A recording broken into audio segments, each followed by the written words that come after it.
Hello, everybody. Welcome. Welcome one more time to Orbital Tours. And it's always a pleasure for me to be your host. And in this case, to be your tutor in this course we have been doing since the last 2 weeks.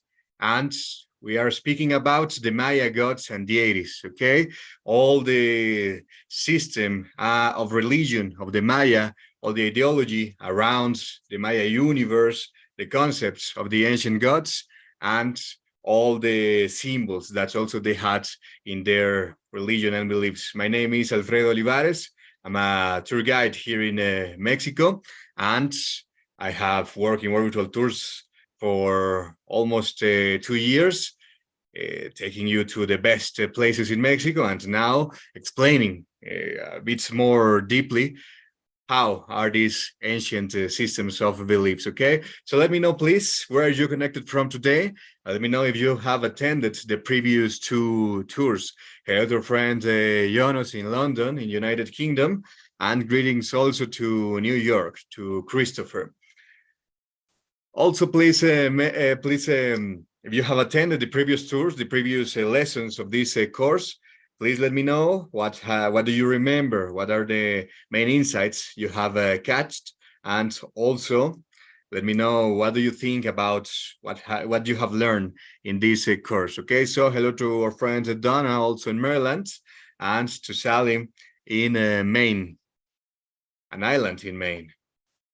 Okay, guys, I also want to remind you that all this project, the Academy project, and all the tours in World Visual Tours are possible and completely free, thanks to the availability of all of us as tour guides and the support of our community. So with your support, I can keep doing these different courses in this case and the tours. In about 2 weeks, we are going to have the special tour for Day of the Dead, a live walk, a live streaming through Coyoacan, one of the most beautiful neighborhoods in Mexico City, for this national festival, the Day of the Dead. For Sally, it's her first time here. Remember that you can check, you can revisit the other parts of the course in the World Virtual Tours webpage. Anyways, we're going to recap here a bit of what we have studied before in this course. So for catching all the rest, Sally and the others can check in World Virtual Tours Academy project section in the webpage. Okay, hello to friends also in Manchester. Yunus attended the previous lessons. I see the links with other cultures at the time. At the history, yeah, remember that the Maya existed for more than 2,000 years, and they shared the time, and in some cases also the area, with other maybe famous cultures. Maybe you have heard about the Olmec, the Aztec, the Zapotec, and the Totonac, among many others.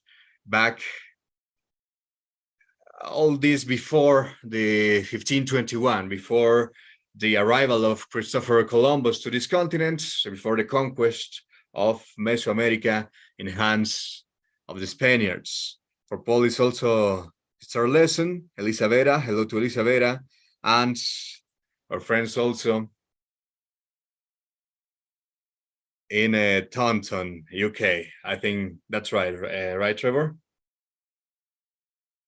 So this will be a 45-minute lesson with a few minutes at the end for questions and answers, and also for reading your comments and chat about what we are mentioning today, okay? So let's wait just 1 more minute for all the rest of the attendants to arrive, and let's begin with the third part of the Academy course, Maya Gods and Deities.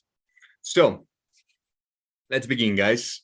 Let's recap a bit what we have mentioned in the previous lessons, and chat will be mainly closed during this tour for you to be more comfortable, but it will be open again for reading your questions, answers, and also have a conversation about what we are explaining today, okay? First, in the first part of the course, we spoke about the origin of the Maya religion. As I mentioned a few seconds ago, the Maya civilization shared in time the same region and some culturally change with other civilizations around. Basically, all the Mesoamerican knowledge we can or we have or we can study nowadays, it comes from the Olmec civilization, a civilization that started being formed in the Gulf of Mexico, in the area of Gulf of Mexico, about 5,000 years back. So after that, many other civilizations inherited all the knowledge, all these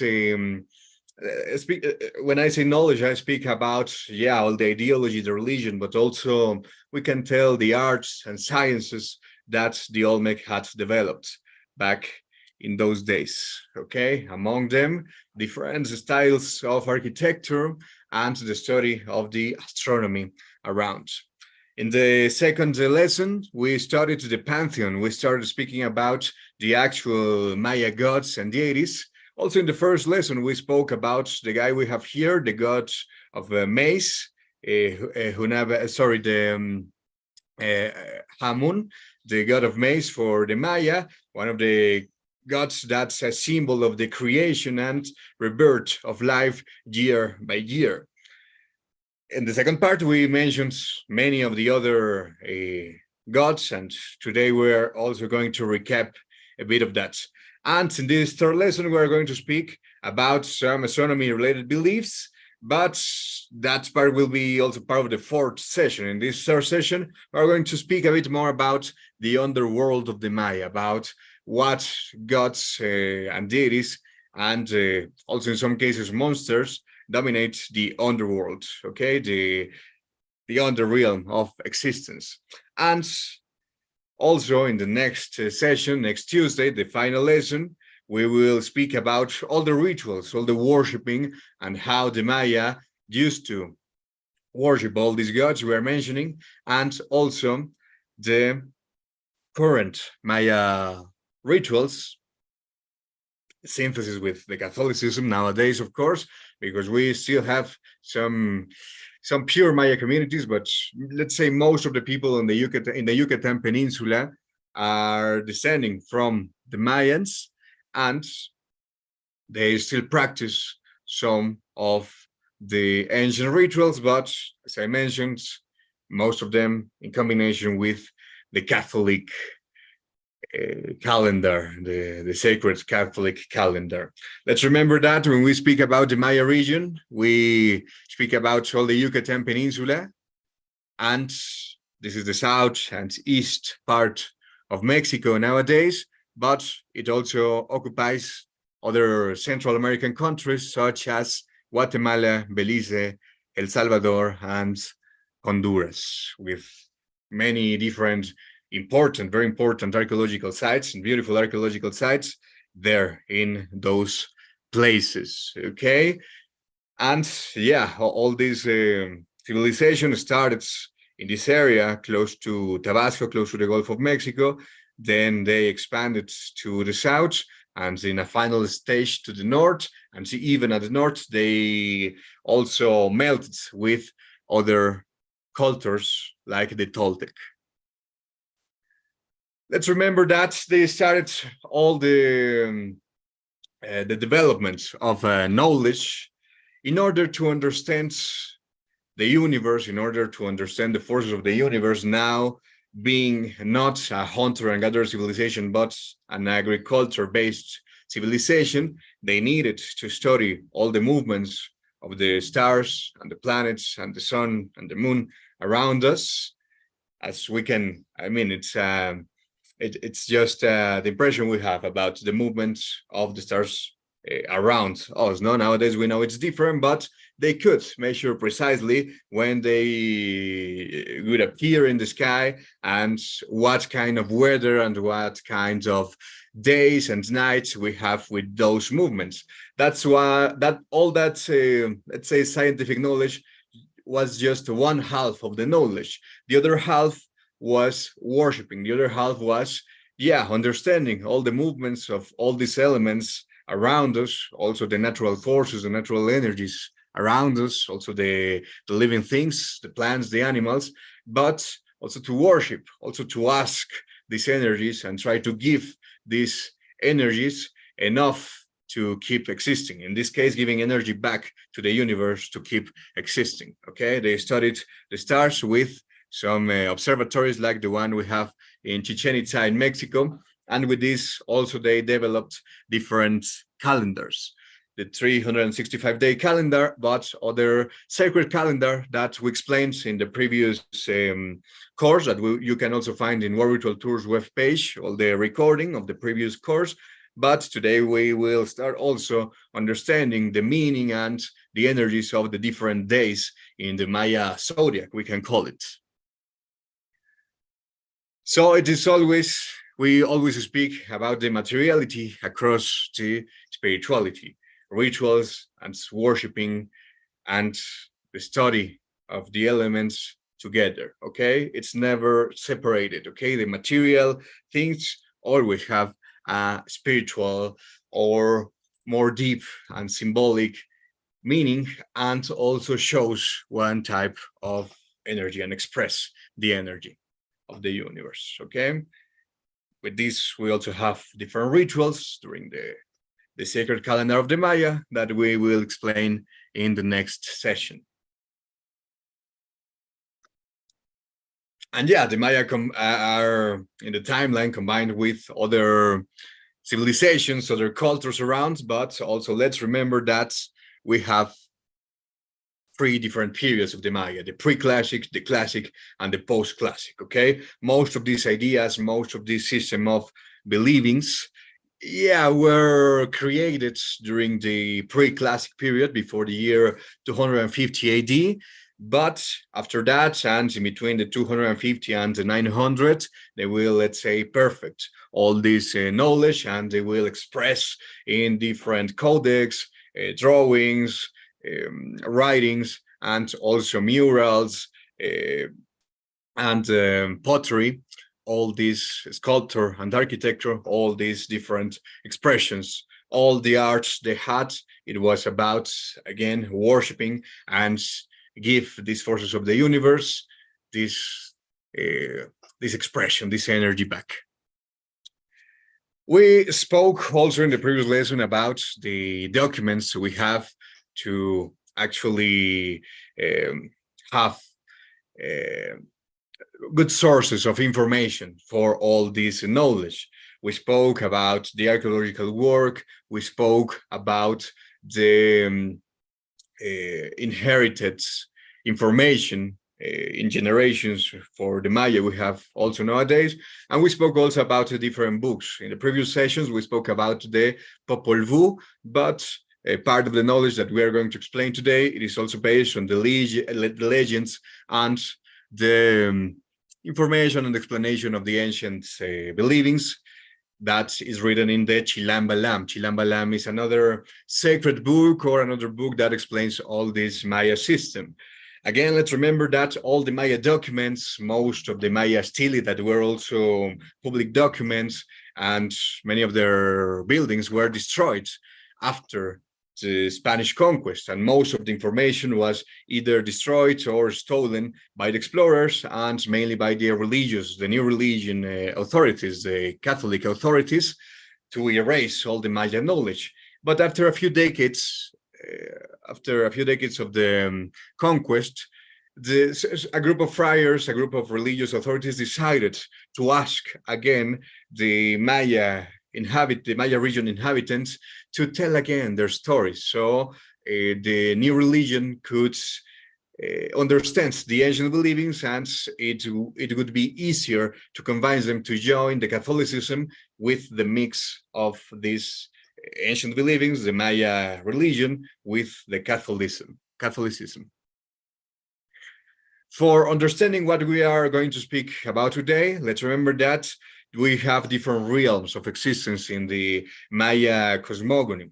We have the land, the middle worlds, And also, this area is the middle world. And also we have other two realms of existence. The upper world that consists in 13 levels that, in this case, the sun has to climb. And all the celestial vaults, it is this upper world that is where all the gods, all the main deities, especially the good and the creative natural forces live and move. Okay, we can call it the sky. Okay, that is, or the heaven, that is the upper worlds, one of the true realms of existence. So we have the upper worlds where the gods live, the middle worlds where we human beings live, and the underworlds. Okay, this area over here, it is the underworld, or as the Maya knew it, the Xibalba. A bit later today, I will explain a bit more insights about the Xibalba. And in the underworld live other deities, other forces, also with faces and expressions of energy, but in this case, most of them associated with the destruction and the bad things that can happen. Also, the underworld is a place where the humankind was created, and we were born as corn in the, or on the land in this case. So today we're going to explore all this Xibalba area, the underworld. We're going to explain who live there, the figures that live there. Because yeah, as you can notice, all the three realms of existence are connected with a sacred tree. This tree is called Ceiba. This Ceiba tree, it is one of the most important symbols too, because this Ceiba is the connection we have. It's like the pillar that connects the four directions of the universe and the three realms of existence. When we speak about the three or the four directions, we speak about the four cardinal points. So with this sphere at the right, we can understand and explain the Maya cosmos. And yeah, let's say in the branches of the tree, the Ceiba tree, they have, or we have, all these different creative gods living there, okay? And the destructive ones living in Xibalba, in the underworld, place that we are going to speak a bit more about in this lesson. In the previous lesson, we spoke about, for example, Itzamna, one of the creator gods, that it is also, he was also born during certain time in history, in the 16th century, in the 6th century, according to the Maya believings, and he lived as a priest. Also the priest Amna, let's say, it's the avatar of the god Itzamna, the one that created all this universe, using or based in the original energy that is called Hunapku. So Itzamna also in some cases is represented, and in other versions, let's consider that we'll have many different names for the gods, we will have many different versions of the different gods, and in total we can count more than 250 gods in the Maya pantheon. So it is not easy to make the selection for the class. Let's say we try to understand and know the main ones, but there's also branches or different invocations and different versions of these gods. And so also let's consider that the Maya were here in these lands from the year 3000 BC to the 1521 AD, and still nowadays we have Maya communities. So all these different versions are possible, and so also we have more than 44 variations of Maya language. So also we can find them with different names. We spoke about Kinisha Hau, the invocation of the sun. The sun climbs the 13 levels of the upper world during the day, and it is also exploring the underworld during the nights with a different shape that I will tell you later in this tour. So Kinisha Hau, the solar deity, Chak, the god of the rain, always with the big nose, also represented in the sculptures with a big nose. Even some of the Spanish explorers, some of the first Spanish explorers that arrived to these cities that were already abandoned, they had centuries abandoned, like Ujmal, they saw these figures of the god Chak and they thought, and they were starting looking for elephants, because they thought with this big nose of the god Chak that there were elephants around in that region. But of course, they never found elephants in the Yucatan Peninsula. But it was because the long nose of the god Chak. Even in some illustrations of the 16th and 17th century, some European explorers come to this area, and instead of having the sculpture of the god Chak, it's represented as an elephant. Maybe back in those days, they still thought that they were close to India or so. It is also other possibility.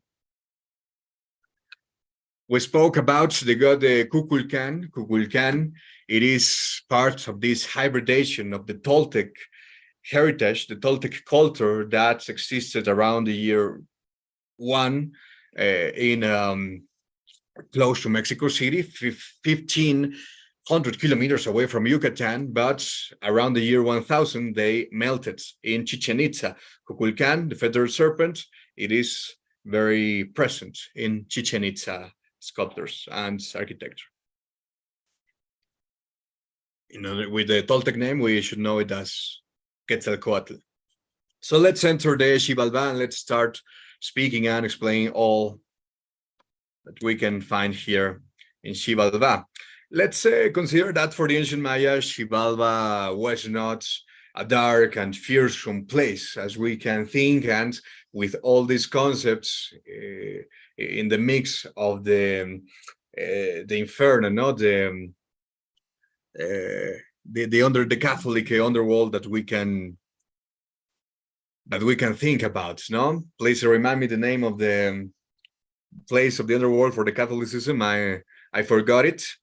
And let's say for the Maya, it was a complex world. The underworld was another full world underneath us, filled with challenges and tests, inhabited by powerful deities and also supernatural creatures.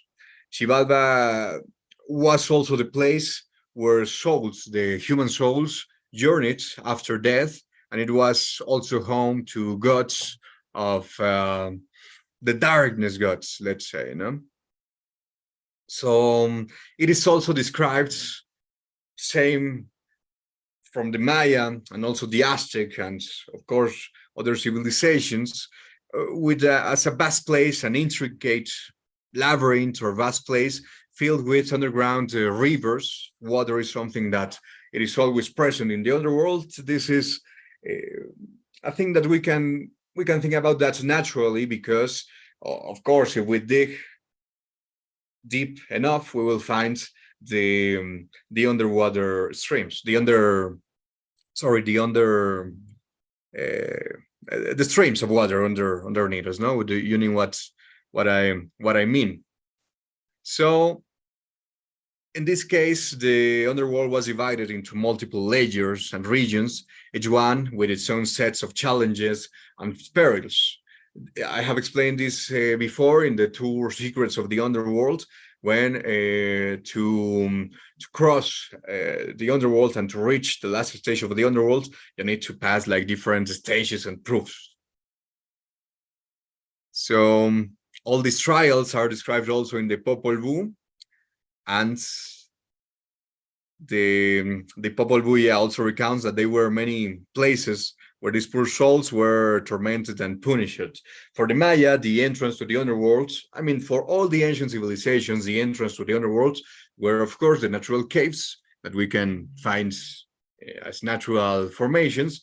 But as in the Maya region, especially in the Yucatan Peninsula, we have the cenotes, okay, entrances to caves that are filled with water. These cenotes, Yucatan is the only part in the world where we can find cenotes, and the cenotes were formed because close to Coyoacán, close to Chicxulub, north of the peninsula, it is a place where the meteorites that extinguished the dinosaurs 65 million years ago.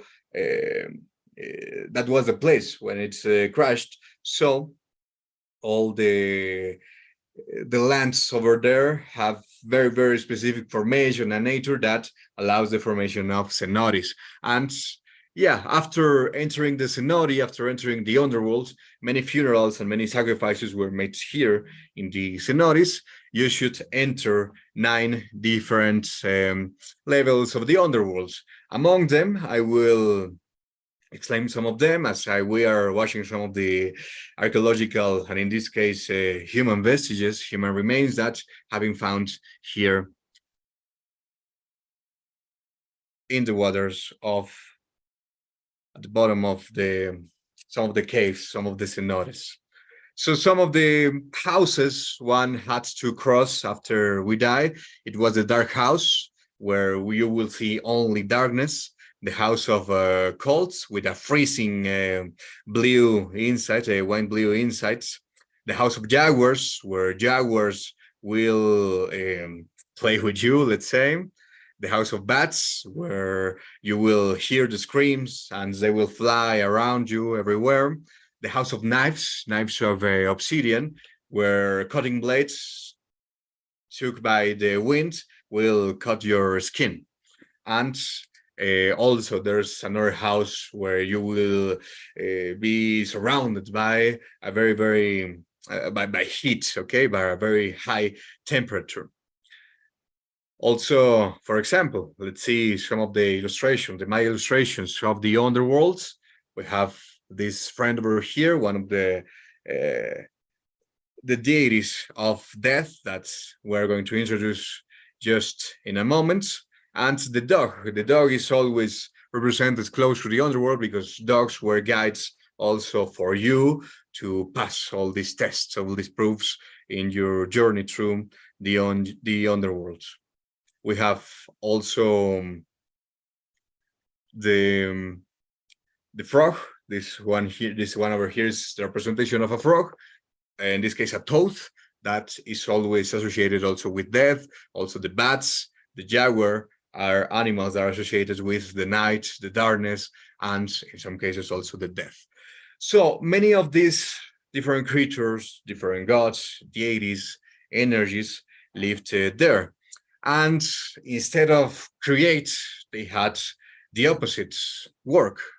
The opposite job was to destroy and to cause the end of the things, but all of this always for the renewal and the reborn of the new energies. So they had different jobs, as I mentioned, jobs like cause death, different types of death, provoking famines, make people fight, provoke wars, make people get sick, and also different types of violence and that kind of stuff.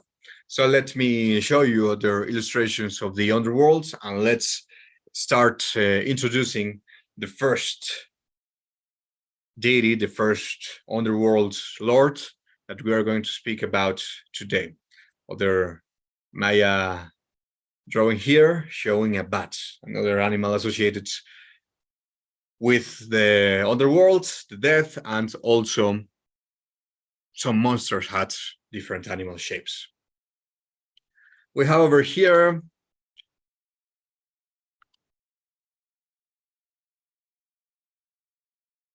this guy that I first mentioned, that his name is Apuch. Apuch is a central figure in Maya mythology. He embodies the essence, all the essence of death and decay. He was also able to take the human soul. He was revered as the god of death. He governs, he's the ruler of the underworld, of Xibalba, of course, and as we mentioned, and his appearance is always fearsome, depicted as a skeletal figure with rotting flesh hanging from his bones. We see that part of his hands, for example, is hanging over here. And of course, his face looks more like a skull, and we see part of his ribs showing after the rotten skin has fell down. Like, of course, we can figure him, we can imagine him as a corpse, okay, reflecting the decomposition and the bodies of the deceased.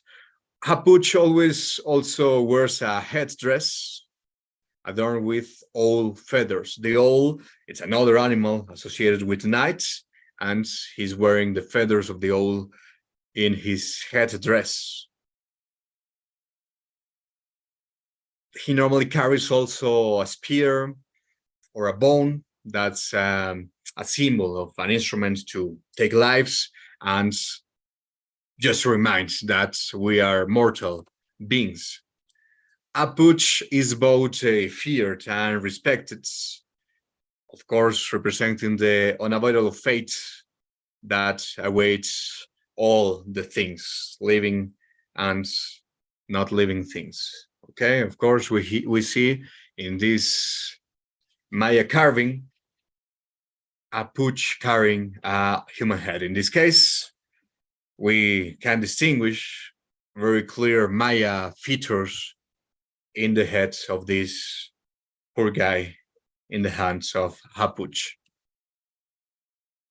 One last view of Hapuch, but he's always taking part with other creative gods. In this case, we have the god Itzamna between two invocations of Hapuch. And this is, of course, because creation and destruction are always needed for the renewal of life. As we have explained many times, that was one of the Maya central concepts, the clash of the opposites, but always for synthesize a new thing. Okay, let's say goodbye to this first friends over here. He also has a parallel in other mythology. In the Aztec mythology, his name is Mictlantecutli, and again, he's the lord of the Aztec underworld, that in this case is called Mictlan. Not Xibalba, but Mictlan. So let's go to the next figure we can speak about today. In this case, we have a goddess associated with destruction, confusion, and it is the same in many versions of the Maya. It is the same force, the same energy of the moon, but when the moon, we cannot see the moon, and she's visiting the underworld, right? The name of this goddess of the underworld is Ishkik. She's she's the daughter of the Lord of the Underworld, and she also participates in many different Maya legends. We have a Maya legends when a couple of twins, they go to the underworld and they defeat in a ball game match the lords of the underworlds, and they take the control of Xibalba. They take the control of the underworld. Okay, so in these legends, Ishkik is the mother of them. Remember that also in the previous lesson we mentioned that in this case the Maya goddess Shell, she was also associated with destruction, because we speak about the different levels of the sea, the different catastrophes that they also calculated with the moon, the eclipses too. So that's why they also represent her living or being able to inhabitate the underworld. That's the thing with Ischel, and in this case, in her underworld's version as Ishkik.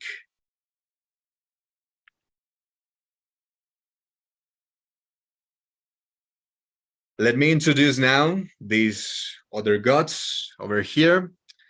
Let's first figure out what he's carrying as a color over here. You see, He's wearing this accessory, and he's carrying the cocoa.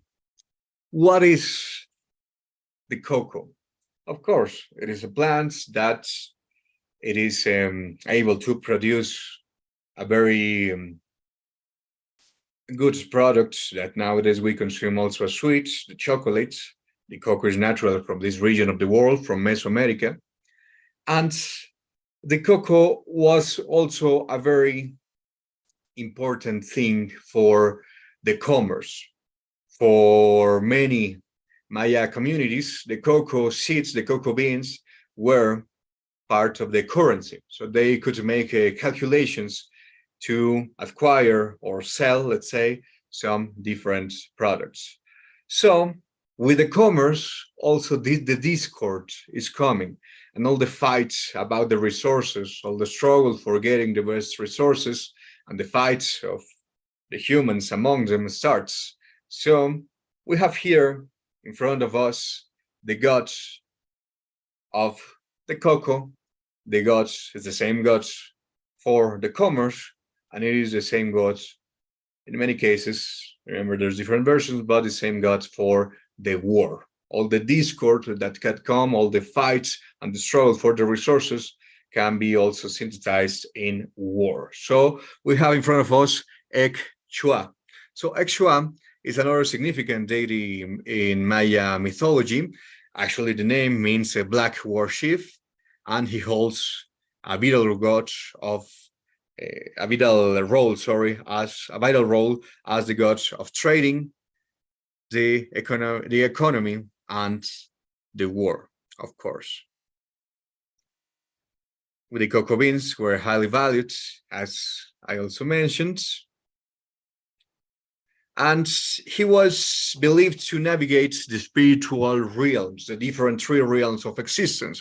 Most of the gods of the underworld had also or were able to navigate the underworld, but also to cause catastrophes in the middle world, and also become some of the gods of the upper world. In some other cases have agreements, in some other cases participate together in the creation of something or the destruction of things for the creation of new things. Okay, so Ek Chua here stands as a symbol of the intricate relationship between spirituality and the natural and our behavior also as human beings, because we want resources, we can have agreements, but also there's always discord, and when in the places where there's a discord, we'll find Ek Chua. The last view we can have today about Ek Chua. And this is a representation of war. It is a mural painting, and the original, this is a reproduction. This photo here is a reproduction this was made by one Diego Rivera's student in the National Museum of Anthropology, but the original one, the Maya mural painting, it is in the archaeological site of Bonampak in the Mexican state of Chiapas, South Mexico. Let me introduce one of the two last deities of the underworld that we are going to speak about today. He is the Lord of human sacrifice and war, Buluk Shaptan or Buluk Shtan. He's a deity in this Maya mythology associated with the human sacrifice and also with fire. Also, there were different types of sacrifice, animal and human, and with different types of death. In this case, most of the times related with fire. In Mayan cosmology, he's considered the god of also torture and violent deaths, and especially the human sacrifices performed in Mayan religious rituals. He's feared, of course, and he's also a malevolent deity, and he's depicted as a fierce god with this demonic appearance. Some of the Maya documents speak about during the invocation of these gods, during the human sacrifices, to feel the presence of the death. So during the sacrifice, this very specific energy was represented with Buluk Chaptan. And of course, always related with different practices, religious practices that we're going to speak a bit more in the next session, the fourth session dedicated to speak and to understand more of the Maya rituals. And let's introduce the last Maya lords of the underworld that we're going to speak about today. Let's just recap the others that we have mentioned. Apuch, the king of the underworld. Ishkik, one of the goddess of the underworld, capable of confusion and destruction. Ekshua, the god of the war, and Buluk Chaptan, the lord of human sacrifice. You remember that when we mentioned the Lord of the Sun during the day, he had the ability to become other thing during his journey through the underworlds, that it is the night. Remember, the sun climbs 13 levels during the day and he descends 9 levels during the night. Okay, so these 9 levels of the underworlds can be explored by Balam. Balam is just the Mayan word for the jaguar, and is a formidable figure in the Mayan mythology because he rules the realm of the death. Let's say he's the guardian of the realm of the death, with a delicate balance of fear and respect. Okay, we see in other religions, in other beliefs, there's also an animal protecting the entrance to the underworld. In this case, in the Maya religion, it is the jaguar. So the Maya believed that the actual animal had a special connection with the underworlds due to its ability to move in the night and the darkness of the jungle. So it is a perfect, again, metaphor for guiding souls or protects the area of darkness. And he, of course, was another animal, also represented with the 2 colors, the light and the dark colors, able to live in both realms, or in the 3 realms of existence, but mainly in the middle worlds, the human world, and connect this with the underworlds and protects, of course, the entrance. So this is Balam, the force of the animal represented, but also one of the shapes that the sun can acquire during his journey through the underworlds. This is the god Balam. Okay, so we are about to finish, and last session we mentioned and we knew 5 lords of the upper world. In this session, we spoke about 5 different gods of the underworld. The last of them, Balam. Also, let's consider that in the Maya beliefs and in most of the Mesoamerican beliefs, when we are born, we born with the spirit of an animal that protects us. And some of the people, some sorcerers, have the ability to become that animal. So in the Aztec religion, it was the coyote. In the Maya religion, it is the jaguar, among other animals, the ones that are the preferred from these nahuales, these sorcerers, to become, these animals to become, and to, of course, use these powers normally for evil. So let's say goodbye to the god Balam, the jaguar, the guardian of the jungle and the guardian of the night. And let's consider that, yeah, we have 9 different levels of the underworlds, and each one of these 9 levels also have a specific force that is a representation of these 9 levels of each one of these levels of the underworld. But let's consider something. Also, when we are born, when human beings are born, we have a very specific date in the wheel of the Maya calendar. So we have a day we are born in the long counts. The long count is more than 5,000 years, cycles of more than 5,000 years. The centuries, 52 years. The year, 365 days. And there's also a wheel of 260 days that mixes 13 energies with 20 different days. That's for the day you are born. But the day that you are born, also you have the energy of one of the 9 energies of the underworld. And these 9 energies of the underworld are known as Bolon Tiku, the 9 energies of the nine lords of the time and the destiny. Knowing your underworld lord the day of your birth, you can know things about the time you will live and about your destiny in life.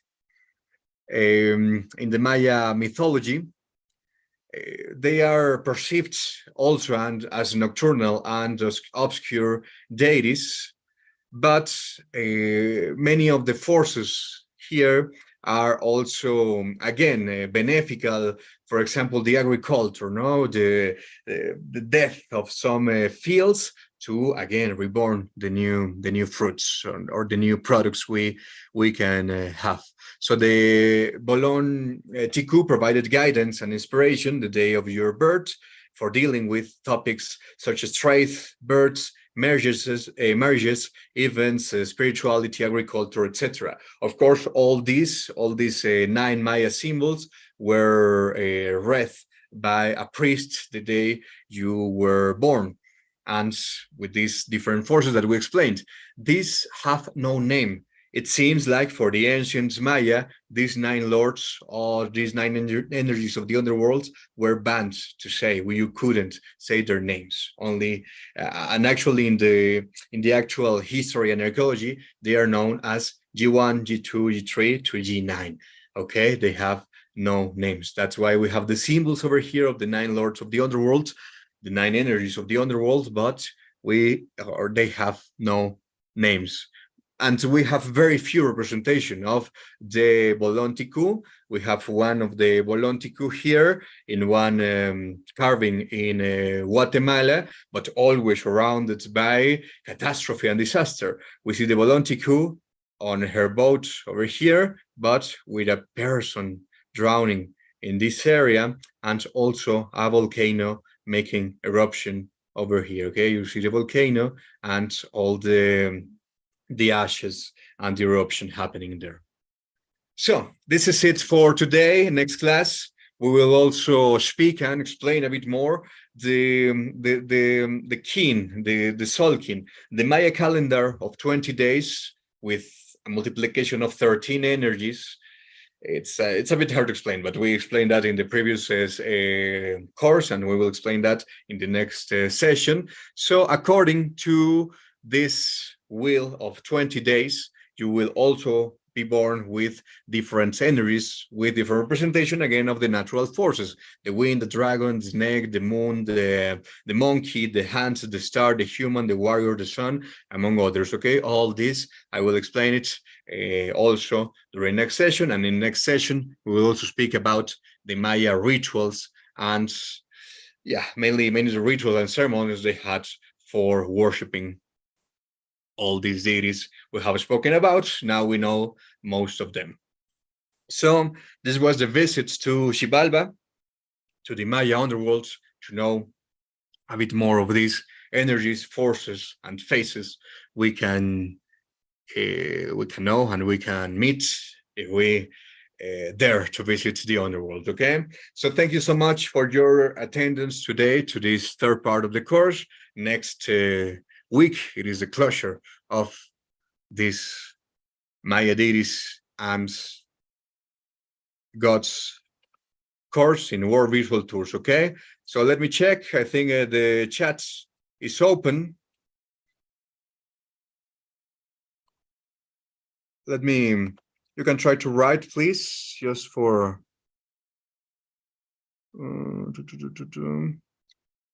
Okay, yeah, chat is working, right? Yeah, chat is working. So please let me know your comments, let me know your questions, and let's have a brief conversation about this other realm of existence that we need to know. Okay, the underworlds of the Maya. And remember also, you can check the schedule and War Virtual Tours for the proper tours. Soon will be again the virtual tour about that is called Secrets of the Underworld, and it is all the symbols of the underworld are explained also there in that virtual tour. Okay, so thank you, Vincent. Echu Hadros like a clone parallels the African trickster gods.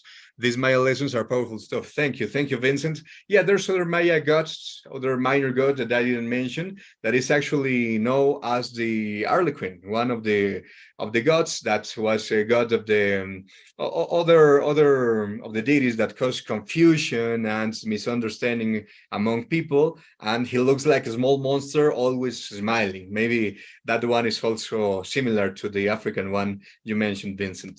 It was already open through the tour, waited until the end now to type. Thank you, Ezra. Yeah, it was already opened. We normally close the chat for you to be more comfortable and for avoiding trolls in some cases, but luckily in these courses we have very, very kind people like you guys, and we have no problem with the chat during the tour. Okay, that was great. Thank you, Christopher. Thank you. I mean, remember, guys, that this course, these lessons here are just a slight introduction to the Maya cosmology and all the ancient beliefs of Mesoamerica. We could speak about this 1 hour every day, and it would be a lifetime to finally know all the Mayans, well, what the Mayans developed during more than 2,000 years. 3,000 we can consider, actually. So thank you, Ashrit. Jopen, sorry I didn't realize today's talk was a different time. It will look for the recording, so it's going to miss the talk live. So sorry to Joe Penny. To be honest, for many tour guides, this is a high season in terms of work and clients. That's why we need to adjust the schedule with the time in some cases. The scheduled time. I joined later, but we'll see what I missed in recording. Yeah, you have the recordings there in War Virtual Tours webpage in the Academy section. Thank you, Mar. Again, as usual. Thank you. If you want to share the notes with me, would be amazing. This is similar to the Greek Gods tour and other guides gave so inspiring. Thank you, Ezra. Is there any resource that you can advise us? There are many versions of the two sacred books, the Popol Vuh and the Chilam Balam. And also many, I mean, online you can find many PDFs speaking about, for example, many PDFs explaining the underworld, even in English. But for starting, I suggest the two, you can try find a version in English of the two Maya sacred books, Popol Vuh and Chilam Balam. And there are some versions where they explain and make notes about this. Let me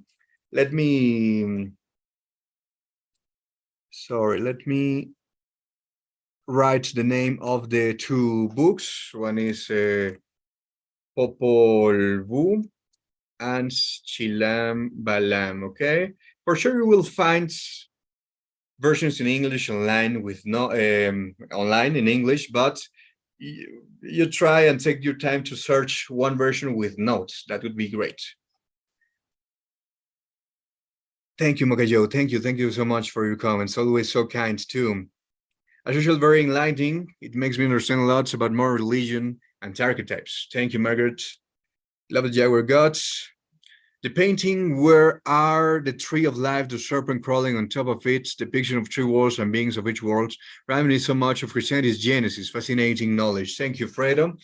Yeah, I mean, the serpent, it is another symbol of the cycle of creation and destruction for the ancient mythology. Even it was a very strong Aztec symbol. And that was one of the few Aztec symbols that the Spaniards allowed during the colonial times, because for the Spaniards, the serpent, it is a synonym of the sin, right? It is like the reincarnation, die to live again. Yeah, we'll explain a bit also of that in next session, but yeah, there's some ideas around it. Thank you, Susan. Thank you for your comments. How was a victim chosen to be sacrificed? Most of them were war prisoners for most of the Mesoamerican civilizations, but in some cases also they were practically raised since they were children in order to have the honor to be sacrificed to the gods. Okay, thank you, Daniel. Daniel Amato from Brazil, right? You've been here in other sessions too. Thank you, Yaya Stream. The Mexican market 2 weeks back. I remember seeing in the past, but I will rejoin as I miss that time part. Yeah, I will try to have new shots of this recorded tour. Thank you, Jonas. Thank you, Mara. Thank you. Greetings to Austin. What does the 9 Mayan gods have in common, like a power, freedom? I mean, when we speak about the underworlds, most of the gods that live there are totally capable, and their main task was to destroy, to cause the destruction, to cause the end of life, to cause disaster, but always for the universe to be ready for the next creation. Hello, and regards to Fort Myers. Hello to Daniele. Okay. Sorry, not Brazil, Italy, of course. Thank you, Donna. Also, the Costa Rica tour was beautiful. It was similar to Mexico. I mean, yeah, geographically, we are very close one from the other. So thank you so much, guys. If you have no more questions, we can finish today. Thank you for your attendance, and I hope to see you next Tuesday. Please check the times for being on time for this lesson. And also I want to remind you that this project to our virtual tours is possible thanks to the availability of all of us as tour guides and the strong support of our community. So with your support, I can keep doing this and bringing all this information for you and the people that can have it and share these sessions with all of us. Okay, so also regarding to November 1st, also we are still checking the time for the Dia de Muertos, the Day of the Dead live walking tour. So thank you so much, and I hope to see you soon over here. Goodbye, and have a